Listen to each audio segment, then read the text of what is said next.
Hi everyone, thanks for joining me. This is Living Divinity. So today I have a few things I want to talk about. The first thing, which is the most important thing, is put God first and watch your life change. I can tell you from my soul, from my heart, that this is something that is very passionate to me. And it might sound like a selfish reason, but it's not. It's about loving myself enough to know that if I want to go to heaven, this is what I need to do.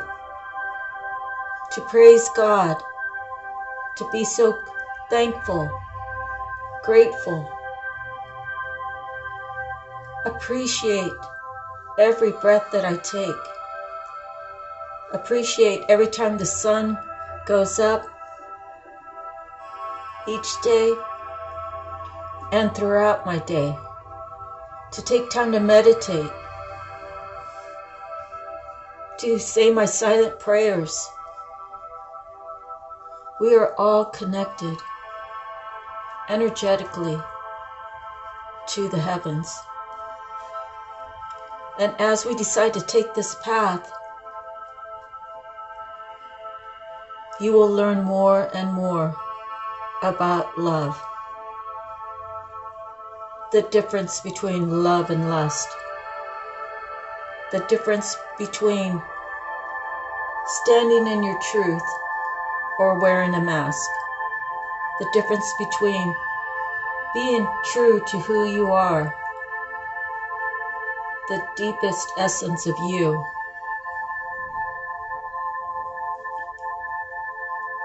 and not living in any type of falsehoods.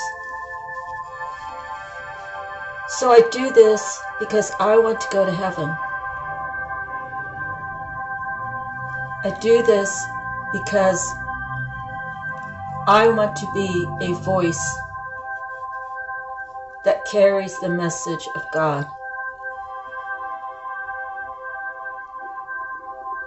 Royalty is in my DNA, my bloodline, and my spirituality. My ancestors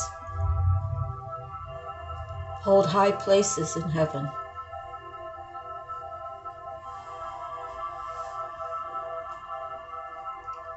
And it's generations of showing love. So you all out there might have a job, but is that your true purpose? And if it is, I'm happy for you. If your job brings you satisfaction, if your job brings you challenges that you know that no matter what you can overcome, or you will fight your way through, and it gives you pleasure at the end of the day that I made it through another day. Some people really are meant to, I guess, work a 8 to 5 job. I've done it for many years.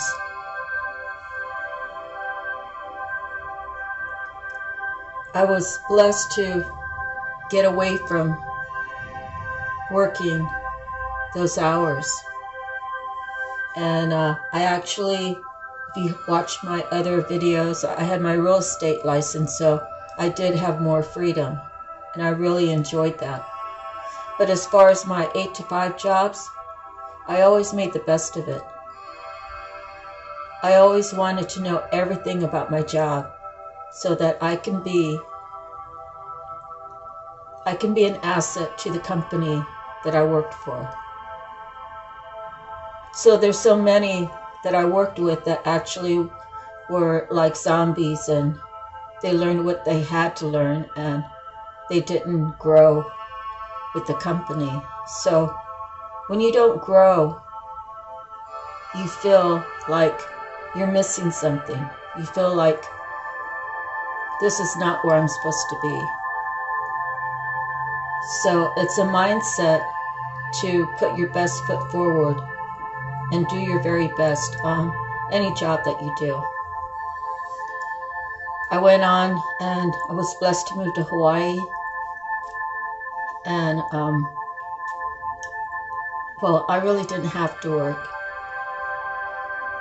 And I didn't work for 6 months. And moving into a brand new condo, there's only so much cleaning that you can do. There's only so much vacuuming and wiping glass and, you know, doing the dishes and cooking the meals.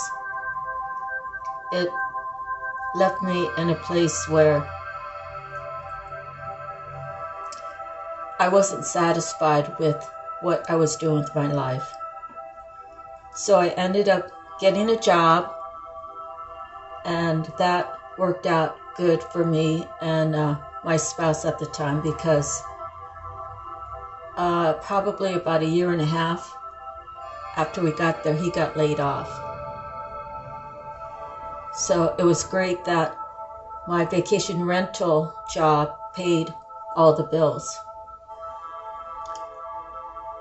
And he started his handyman business. But the even give and take no longer existed. It was, you know, it was already a given that the money I made took care of all the bills, so it allowed him to work less and drink beer more. So it really caused a lot of problems. But I just want to say, if you're at your job and you're at your job for 10 years, have you made the goals that you were hoping to? How can you get to that next goal? What does it take to be advanced in a company? Well, I actually in Delaware worked at a dental manufacturing company. There's only one there, so I'm sure if you wanted to research, it'd be easy to find. But my boss who hired me was a retired military guy. And my application was right on point, is how he felt, I guess, because I got the position. And soon after he retired. So the next person in charge, well, she was about my age at the time, in her 30s, and she was kind of a wildcat. But she did whatever she did with the people that was at her manager level, yet she was not yet a manager. And to be truthfully honest, sometimes people get a position because who they mesh with, not by their actual qualifications. And I've seen that at more than one places. And the reason why I say she wasn't qualified was she knew how to do her job. She knew how to do the tracking. She knew how to handle customer service, which was something basic that we all can be trained to do. But she never thought outside of the box. And I know this because one of the girls I worked with was asking me how did I like the computer system, and the company spent $1 million on it and it's so great. But they weren't using it to its capacity.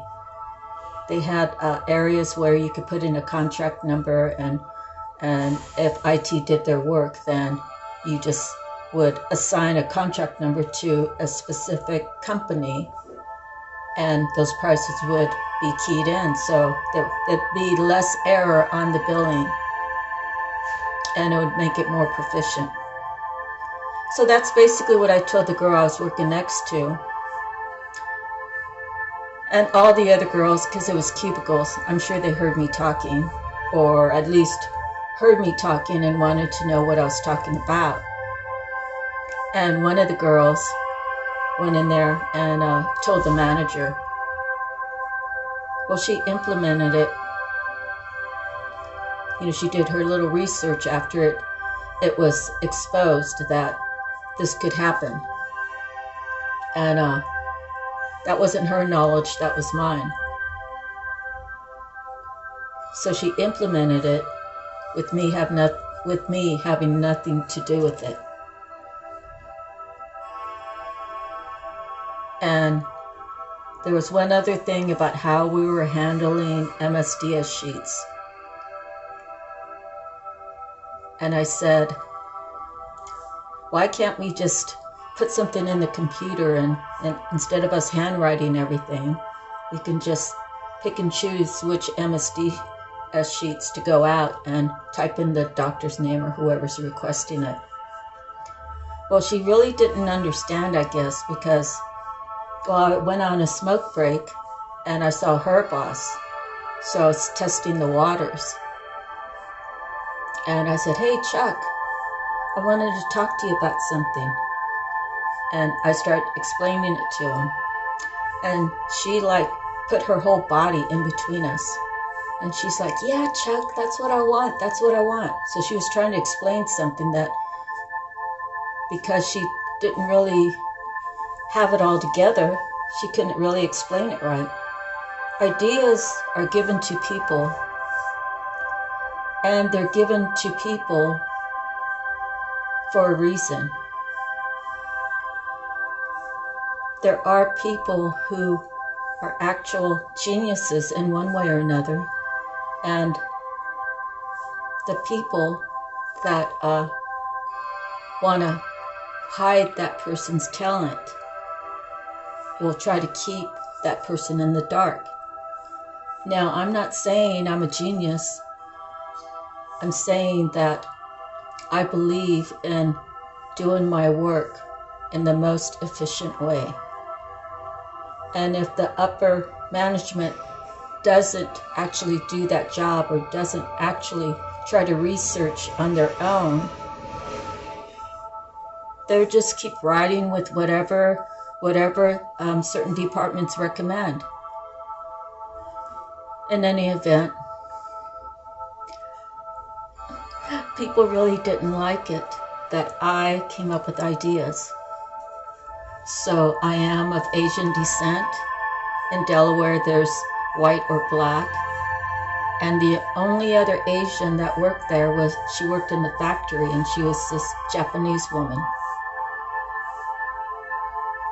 So, kind of, what does it look like to them when someone unexpectedly shows they're intelligent and it overrides so many people? You become a target to be attacked, while the higher-ups are thankful that they have you. But there are all hidden agendas. If I would have just gotten a thank you for thinking about it and suggesting that, that's all that I would appreciate. And of course, come raise time, or if there's an open position or that sort of thing, of course I would want to be recommended. But people don't like motivated people who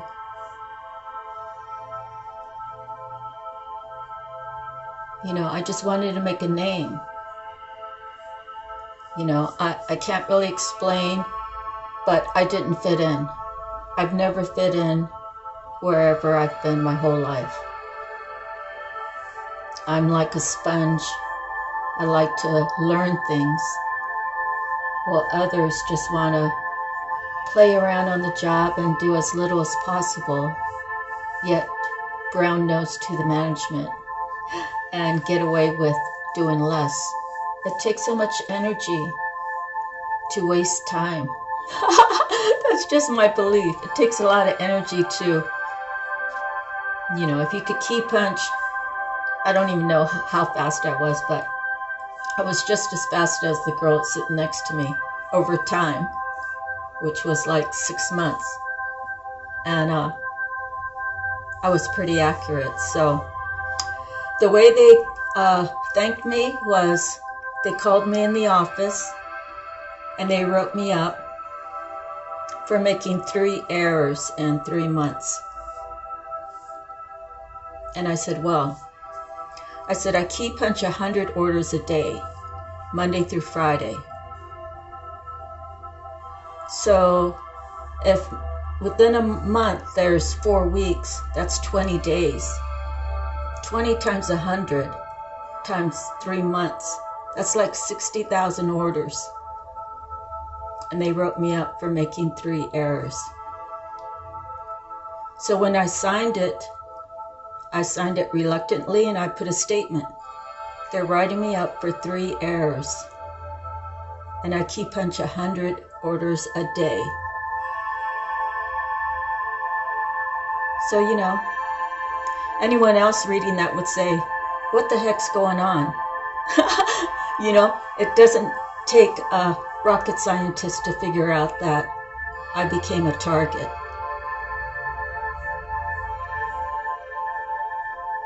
The company was a good company to work for, and they had great benefits. It was a private-owned company at the time, and my stocks doubled in 3 years after I was let go. And I was laid off because I was pregnant, and the laws had just come about that you could take up to 6 months off and still carry your job. So they deleted my job so they wouldn't have to stay within that parameter. So there's all kinds of people out there who are jealous for whatever reason. And there's not much you can do about it, but stand up for yourself, speak your truth, and even the playing field.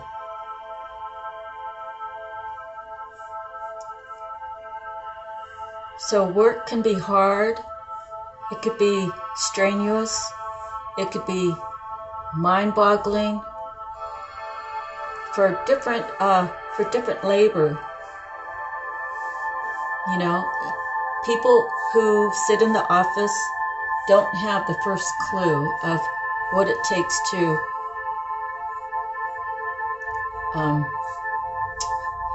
say a concrete guy who's doing concrete pours. No, the people in the office who are the supervisors of like the big parts of the company, they've probably started from that point and worked their way up. But people who are working in the office with the numbers, they don't have any clue what a driver has to go through to complete his job, other than what they've heard and how it's supposed to go.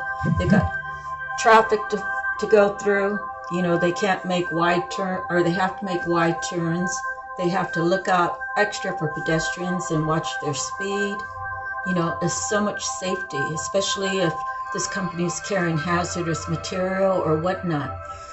So we have to keep in mind that even though people are all working out of the same company, you don't know what the other departments really do. You don't know what it takes to run receiving if you work, in the milk department, and vice versa.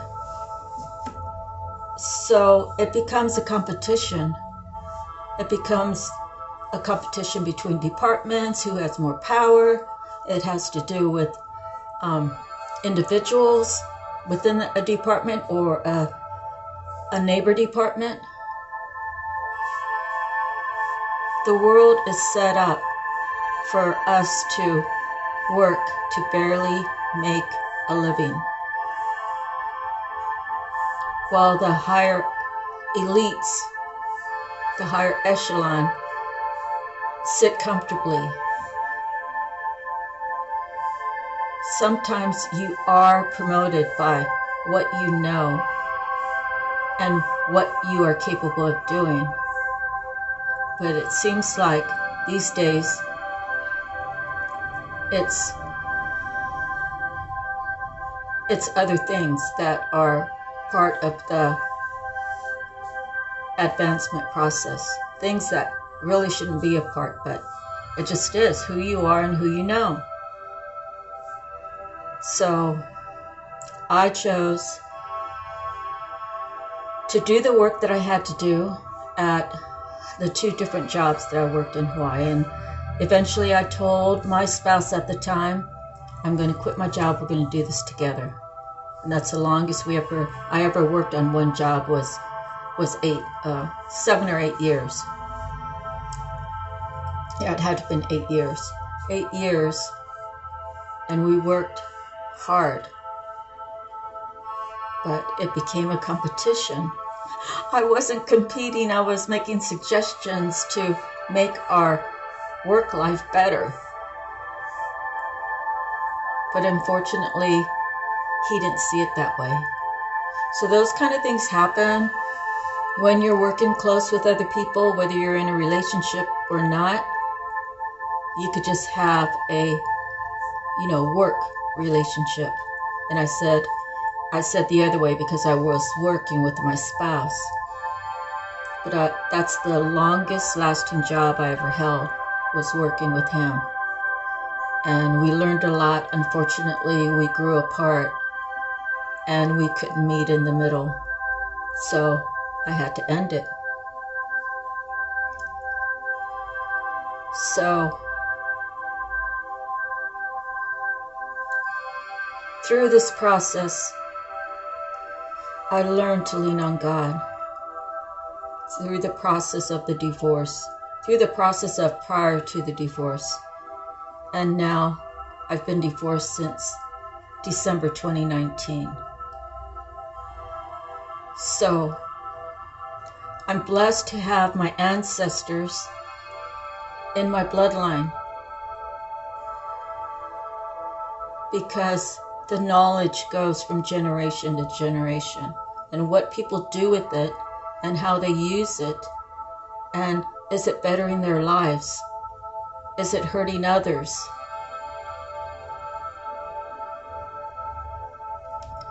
There's a difference. Our family bloodline knows the difference between right and wrong.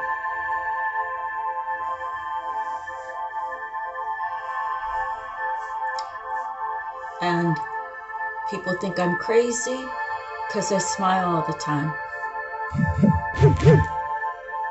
That's not really so. I'm smiling because it's a choice to smile. It's a choice to make myself feel happy. I'm responsible for making my life better.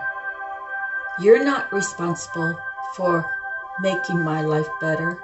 I'm responsible for making my life better. And when my partner, whoever the next one is, we're here to help each other. We're here to build each other up, yet leave the ego at the door. We're here to communicate with each other. And when someone has something to say, you should let them say it all the way through and sit quietly listening and then respond. And your partner should give you the same respect. I didn't have that at the end. I didn't have it until it was time for him to leave. But when I decide that it's over, there's no going back, because I did that before and nothing changed. So I'm not sure why I started with the jobs and ended in relationships. It just happened that way. But I'm here to tell you, honor your ancestors wherever they are. If you live too far away, or if your workload's too much to handle that you can't go to wherever they're buried at, I should say. If they've been cremated, just take some time and honor your ancestors. Honor them and thank them for the intelligence that was passed through the generations. Thank them for the time that you were able to spend with them and that you learned lessons that they were trying to teach you.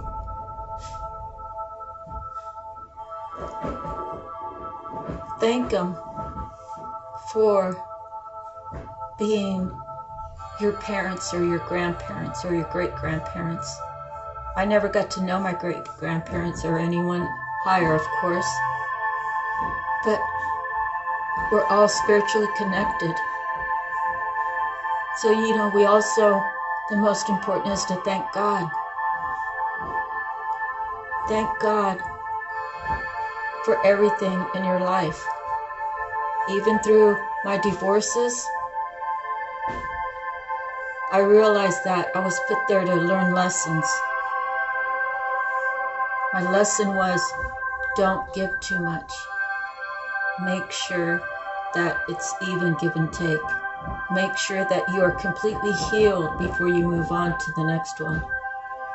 Make sure that your partner is understanding where you're coming from. And let their actions show versus what they tell you. My first husband probably told me 1,000 times that he loved me, but the actions weren't there. There were no real actions. He didn't protect our family. My daughter was just a baby, and his twin sister's husband was talking about when she gets of age, and he said nothing about to protect her daughter, his daughter, my daughter. He just put it off, well, your daughter's old enough now. That's disgusting. That's disgusting mentality. So, I have to bear the truth that I lost her to him. But one day she'll understand all the lies that he made her tell, all the lies that he told on me, all the times that the judge looked at me, but he never asked me, is that true? He just placed judgment.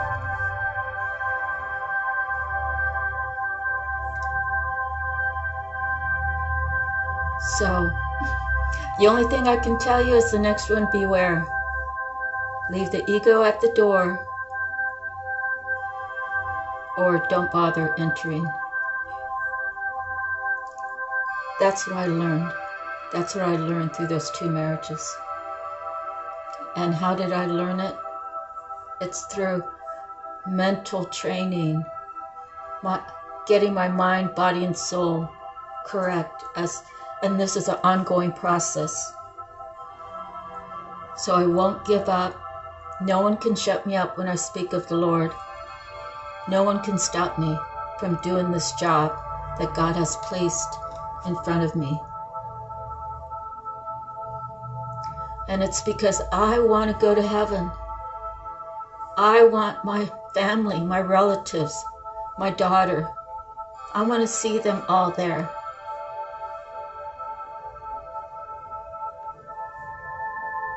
And to reach out to the people around the world who have felt like they're in such a dark place. There's a way out when you're feeling like you're stuck. And you begin to pray. Pray to God. Open up your heart and tell God, I submit to you, Lord. I surrender. Just take my life. Take it in your hands. Dear Lord, be with me. Show me the way that is right for me. And He will. I'm a living testimony of that. Thank you so much. I hope you enjoyed this. If you liked the content, please like, share, and subscribe. And if you'd like to donate, my Cash App information is in the box below. Thank you, God bless, and I'll see you the next time. Remember, we need to want to go to heaven. We need to want to make changes. We need to pray that God shows us how to live our best lives. Thank you, and God bless.